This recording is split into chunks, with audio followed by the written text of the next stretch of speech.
자, 총선이 이제 꼭 20일 앞인데 후보 등록이 시작이 되면서 한여름 이상으로 3월, 4월 뜨거울 것 같습니다. 자, 비례 때문에 시끄러운 건 비단 국민의힘뿐만이 아닙니다. 개혁신당도 소란스러운데요. 또 탈당한다 이런 얘기 나오고 있습니다. 자, 여론조사를 하나 보죠. 비례정당 투표 의향을 물었는데 자, 조사기관 조원 CNI 3월 16일부터 18일까지 18세 이상 남녀 2천여 명에게 물었습니다. 더불어민주연합 19.2, 국민의 미래가 35.3이고요. 녹색정의 1.7, 새로운미래 3.3, 개혁신당 4.4. 자, 조국혁신당이 드디어 30%가 넘는 여론조사가 나왔습니다. 30.2인데 그야말로 이걸 뭐 파죽지세란 말로 표현이 가능할까요? 김대현 평론가님, 글쎄요. 컨벤션 효과라고 하기엔 너무 상승폭이 길면서 오래 가고 또 급박합니다. 어떻게 보세요? 뭐 정상은 아니라고 봅니다. 네. 뭐 솔직히 말씀드리면 그렇습니다. 근데 이제 정치라는 게 꼭 이성으로만 판단할 수는 없다라고 봅니다.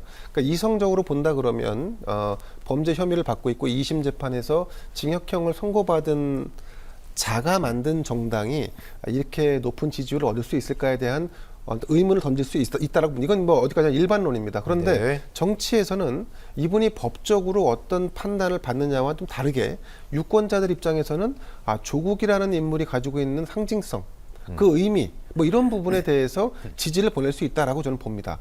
여기에 이제 윤석열 대통령이라고 하는 분과 조국이라는 어떤 그 두 인물의 어떤 뭐랄까 이게 대등한 관계랄까?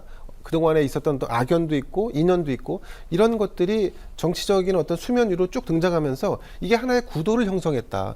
기존의 구도가 이미 구축돼 있었죠. 이 정권에 대한 윤석열 정부가 3년 차를 맞았고 거기서 치러지는 선거에서 네. 우리는 평가를 해야 되는데 잘했으면 잘했다는 평가, 못했으면 심판론으로 가는 것인데 우리가 이제 일반적으로 심판론이라고 얘기합니다만 선거 결과가 나왔을 때 대패하면 심판을 받은 게 되겠죠. 근데 지금은 중간 평가를 받아야 되는 지점인데 이 지점에서 구도가 상당히 좀 묻힐 뻔했습니다. 한동훈 비대위원장이 등장하면서 이재명 대 윤석열의 구도가 아니라 이재명 대 한동훈의 구도인 것처럼 비춰진 부분이 없잖아 있었는데 조국이라고 하는 인물이 등장하면서 다시 이 선거는 윤석열에 대한 평가야라는 것이 너무 분명해졌습니다. 이 구도 아래서 사실 모든 선거의 어떤 뭐 변수랄까 이런 것들이 다 묻혀버렸습니다. 그 인물도 없고 아무것도 없고. 예. 자, 그래서 저는 이 부분에 있어서만큼은 지역의 후보를 내지 않더라도 뭐 지금 30%까지 나오는 여론조사는 사실은 굉장히 높다라고 보고 일정 정도 조정기를 거칠 텐데 조정기를 거친다 하더라도 두 자릿수 이상의 이 국민적 지지를 얻어서 그렇게 되면 한 10석에서 뭐 그 전후에 의석을 확보하게 되는 그런 결과를 낳지 않을까 예상을 해봅니다. 네.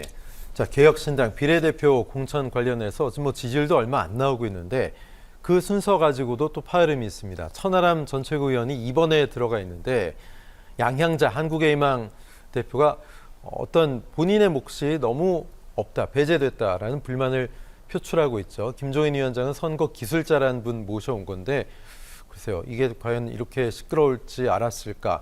이준석 대표는 전혀 개입을 안 한 거라잖아요. 어떻게 보십니까? 저는 개입을 안 해서 문제라고 봅니다. 그러니까 결국은 비례가 좀 숫자가 넉넉하게 나오면 배려가 가능한데 지금 개혁신당의 숫자가 뭐 지지율이 전혀 오르고 있지 않다 보니까 앞에 한두 자리 빼놓고는 사실은 기약하기가 어려운 상황이에요. 자, 이러다 보니 파열음이 더 커질 수밖에 없다. 결국은 첫 단추가 전 잘못 꼬였다라고 봅니다. 첫 단추가 잘못 끼워졌다. 개혁신당은 누가 뭐라 그래도 이준석이라고 하는 사람을 빼놓고 얘기할 수가 없는 거예요.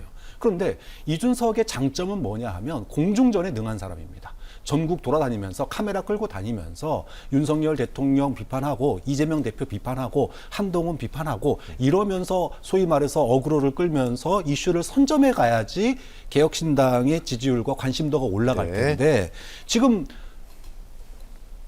화성에 동탄이라고 하는 지역에 폭 빠져가지고 언론에 단 한 줄도 안 나와요.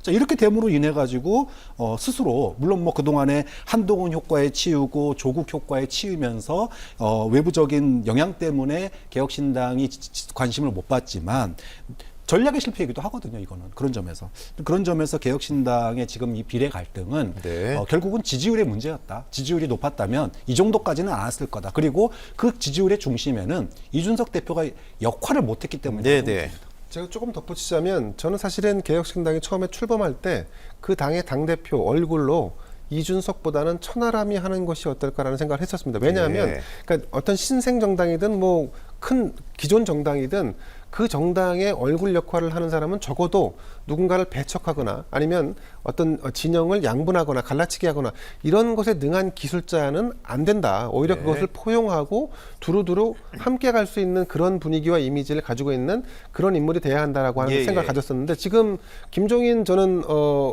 공관위원장이 이 당에 가서 가장 잘한 게 저는 천하람을 이번에 넣은 거라고 봅니다. 그래서 결국은 궁극적으로는 이준석 당대표가 지금 어디죠? 저기 용인 동탄이죠. 동탄입니다. 동탄에 출마해서 당선되든 안 되든 결국은 개혁신당은 앞으로 선거가 끝나도 이준석과 천하람 투톱으로 간다. 뭐 이런 구상으로 지금 최소한의 이 어떤 선거 결과 그리고 앞으로의 개혁신당의 미래를 김종인 공관위원장이 아마 이렇게 좀 그림을 좀 그리는 것 같습니다. 네.